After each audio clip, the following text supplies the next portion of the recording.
Tan Sri Tony Fernandes, the CEO of Capital A, has sold all his shares in QPR Holdings, the parent company of Queen's Park Rangers Football Club or QPR, to focus on AirAsia and Capital A's digital businesses. In a statement today, Capital A said Fernandes no longer holds any shares in QPR Holdings and that the CEO intends to shift his focus to finalizing the regularization plan to uplift Capital A from its Practice Note 17 status. Fernandes said his time with QPR has been filled with unforgettable highs and lows, and that while stepping away from QPR was a difficult decision, it was made with the clear determination that his time and expertise are needed elsewhere. Capital A, which had until July 7th to submit its regularization plan, had on June 30th sought for a 3-month extension to submit it. Likewise, AirAsia is preparing a plan to regularize its PN17 status, which it is supposed to submit by July 28th.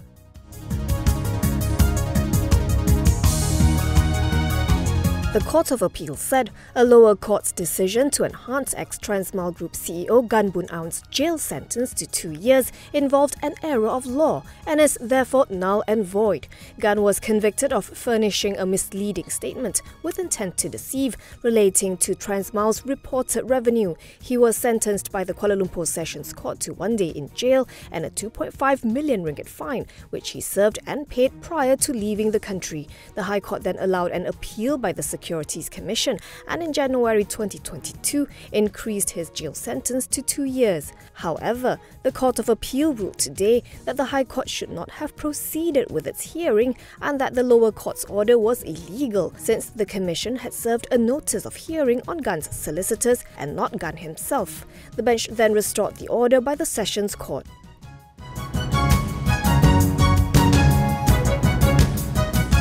The Appellate and Special Powers Division of the High Court has given the green light for a hearing with regards to a bid by 4 Petaling Jaya residents to have a judicial review relating to the PJD Link or PJD Link project. Judge Dato Amarjit Singh fixed July 24th for case management.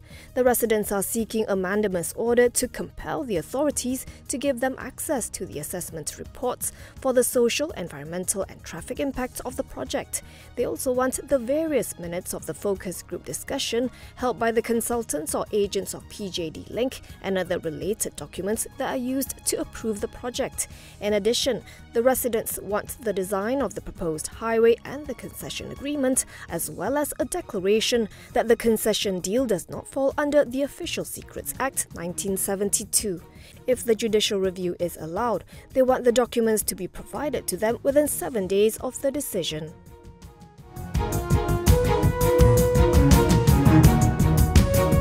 Axiata Group is reportedly planning to sell stakes in some of its businesses and list its technology units to reduce debt taken to fund the acquisition of telecom assets overseas. Quoting its group CEO and MD Vivek Sood, a Bloomberg report said that the telco will start with monetization. Data compiled by Bloomberg show Axiata's balance sheet has been bogged down by debt, which ballooned to 36.7 billion ringgit at the end of March from 25.7 billion ringgit at the end of 2019. The debt's load shot up after its overseas expansion last year, including buying telecom towers in the Philippines and a broadband and cable TV provider in Indonesia.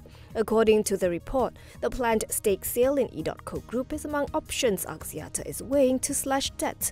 Meanwhile, in Indonesia, Axiata is revamping LinkNet, and there could be a stake sale in the company afterwards. Property developer SkyWorld Development saw its share price close at 74 sen, 7.5% below its IPO price of 80 sen. It made a flat debut on Bursa's main market, opening unchanged at 80 sen and consistently remained as the most actively traded stock in the local exchange, ending the day with a total volume of 110.51 million shares. At 74 sen, the group's market capitalization stood at 740 million ringgit. In a press conference after the listing ceremony, SkyWorld founder and executive chairman Datuk Sri Ng Tian Ping said the company will continue to work hard in fulfilling its growth strategy by leveraging the funds raised from the IPO. He added that SkyWorld expects to attract long-term investors, as the builder is confident that it will perform well financially at least in the next 3 to 5 years.